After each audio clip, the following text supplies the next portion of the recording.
I possibly am going to be sick live on the television. When the song come on, let me see you get gone.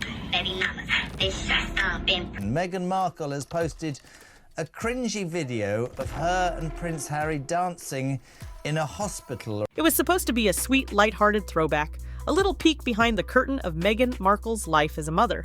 But instead, it detonated a firestorm. I don't hate them, right? What I'm sick to death of is them talking about privacy but not actually really wanting it. We've got a clip to show that. We do. Let's have a look. Oh God, it looks like a lap dancing club with pregnant women. He's also dancing in front of the camera. A resurfaced video of Meghan twerking in a hospital room while preparing to give birth to her daughter has sent the internet into full meltdown. Critics called it cringe. Commentators called it disgraceful. And royal watchers? They're saying the late Queen would have been appalled.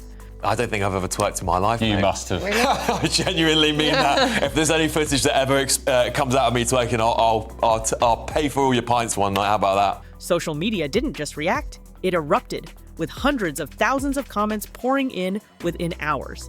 And now, once again, Meghan and Harry are trapped in the same whirlwind they claimed to escape.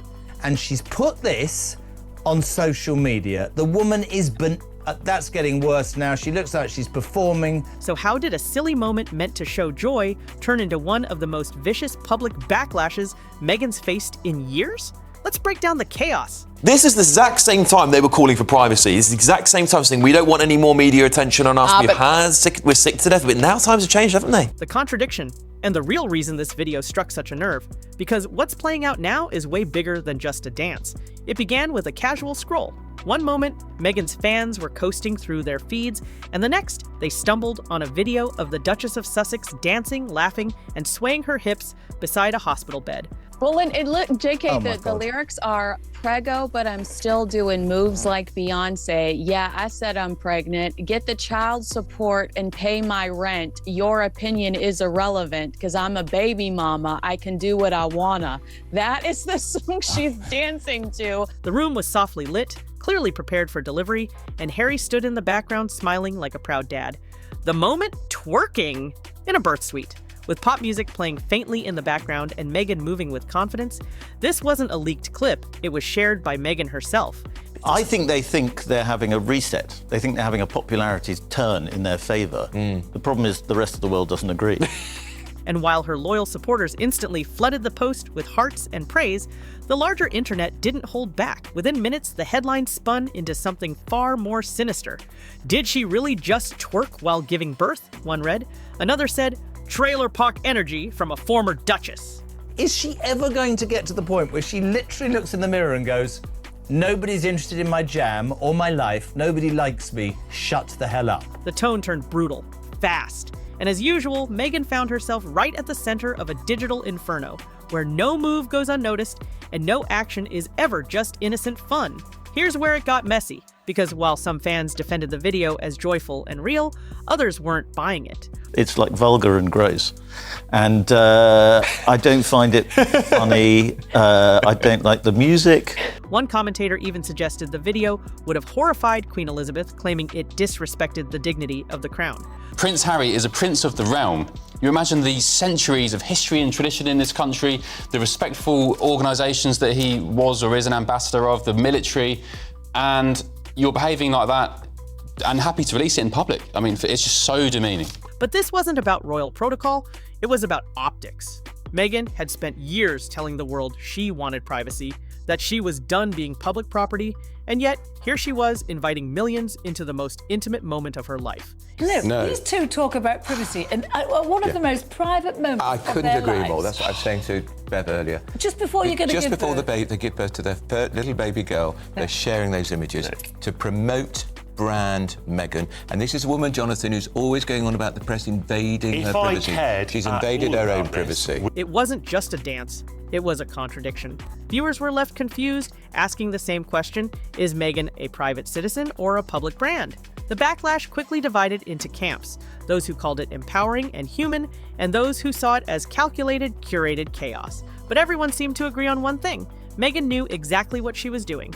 She knew the reaction this would spark. But instead, we've heard everything.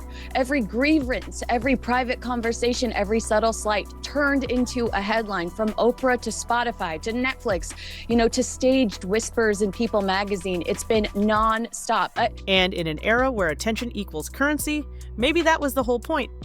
But that wasn't the whole story, because this wasn't Meghan's first controversy involving motherhood and media. When she gave birth to her son Archie, she made headlines for skipping the traditional hospital steps.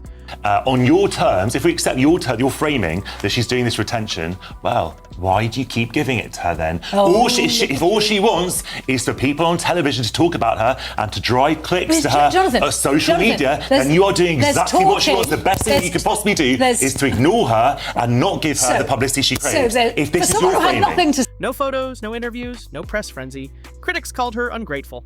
Supporters called her brave. Either way, it set the tone. Meghan wasn't going to play by the palace rules. Fast forward to today, and that same woman is now running a media company where every post is crafted for maximum reach. But the minute you sign a $100 million deal with Spotify, and now you're posting yourself twerking, this is getting worse, this video. So when the twerking video dropped, conveniently timed just days after her daughter's birthday, it wasn't hard to connect the dots. Some insiders believe this was a soft launch for a new business push, a deliberate move to humanize her brand and spark buzz. You don't post something like that by accident, one Hollywood strategist whispered. That's a full-throttle marketing decision. And like clockwork, the world bit the bait. Hate it or love it, Meghan got exactly what she wanted: attention. And attention, as everyone in the biz knows, is everything. But let's zoom in on the reaction, because it wasn't just loud, it was vicious. Comment sections were flooded with insults ranging from disgraceful to attention-starved, with many accusing Meghan of trying too hard to seem relatable. One woman who reposted the video on her own page was immediately hit with a wave of hate, shocked by how fast things turned toxic. At first, she said the responses were warm, women swapping stories about spicy curries and long walks to kickstart labor. But within minutes, the tone turned. "Take this down," some messaged. "Shame on you," others wrote. The backlash was immediate and relentless. It wasn't just about Meghan anymore. It was about how divided people have become over what's acceptable in public motherhood.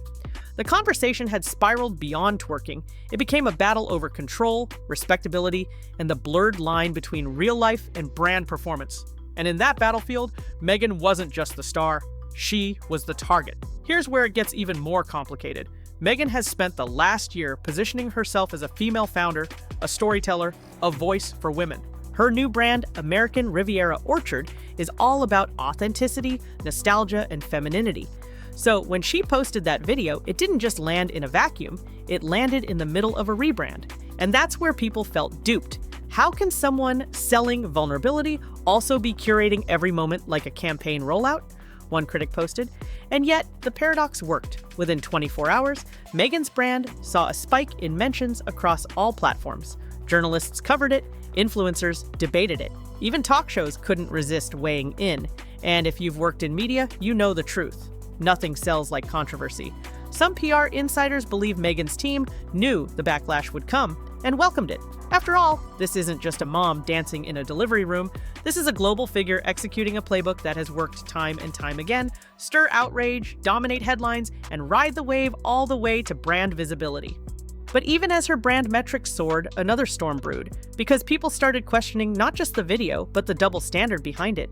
Why is Meghan constantly torn apart for things other celebrities do without consequence? Beyoncé danced on stage pregnant. Cardi B posed in delivery gowns, yet when Meghan shares her moment, it's trashy and tone-deaf. It raises a troubling question. Is this backlash really about the dance, or is it about who's doing it? Meghan, after all, is no stranger to coded criticism. Her race, her fame, her past with the monarchy, it all shapes how the public responds. And this time, the reaction revealed more about the audience than the subject. Because when women like Meghan step outside the mold, especially when they've once worn a crown, the world doesn't just watch. It judges, harshly, unfairly, and often unforgivingly.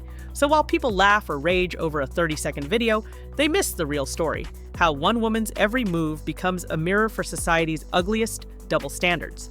And what happened next would stun even her biggest critics. Just as the outrage was peaking, Meghan's team dropped a new line of teasers for American Riviera Orchard, featuring pastel packaging, soft-focus kitchen shots, and handwritten labels. The message? Meghan was back in business, and business was booming. Some claimed the twerking video was nothing more than a warm-up act, a buzz generator for the next product drop. If true, it worked like magic. Web searches for her brand tripled. Social mentions surged. And just like that, the scandal morphed into strategy. But that's the brilliance and the risk of Meghan's approach. Every public move becomes part of a bigger narrative, a rolling performance where scandal and success are two sides of the same coin. And while critics shout about decorum, Meghan keeps building an empire, one viral moment at a time. Whether you call it genius or manipulation, one thing's clear: she knows exactly what she's doing, and she's playing the long game.